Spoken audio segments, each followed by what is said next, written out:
প্রিয় দর্শক, আশা করি ভালো আছেন।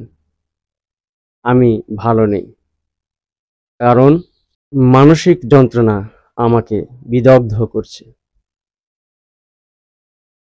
একটি জাতির সবচেয়ে বড় মূল্যবান সম্পদ হচ্ছে নিরাপত্তা, আর সেই সম্পদ থেকে আমরা বঞ্চিত হচ্ছি। আপনারা কি কখনো ভেবে দেখেছেন, দেশে সন্ত্রাস বিরোধী আইন আছে, কিন্তু মব সৃষ্টি বিরোধী আইন কি আছে? আমার তো জানা নেই। এই শব্দের গ্যারাকলে ফেলে অপরাধীরা অপরাধ করে যাবে, তাদের বিচার হবে না, তারা শাস্তির আওতায় আসবে না। এ কেমন পরিস্থিতি?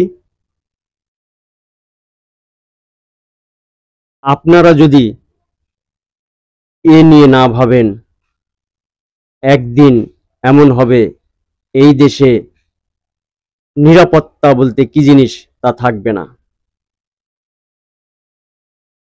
তাই সবার প্রতি আমার আহ্বান,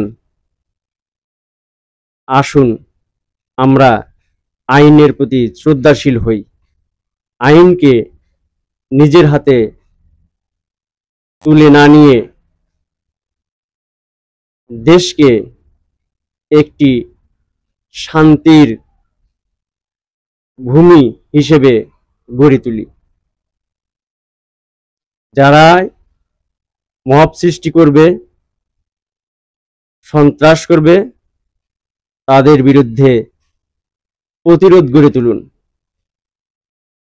কারণ সাধারণ জনগণই এই দুর্ভোগের শিকার বেশি হয়। অতএব সাধারণ থাকা যাবে না। আসুন আমরা সবাই প্রতিবাদী হই, যার যার অবস্থান থেকে এই অন্যায়ের প্রতিরোধ গড়ে তুলি। সবাই ভালো থাকুন, সুস্থ থাকুন। ধন্যবাদ।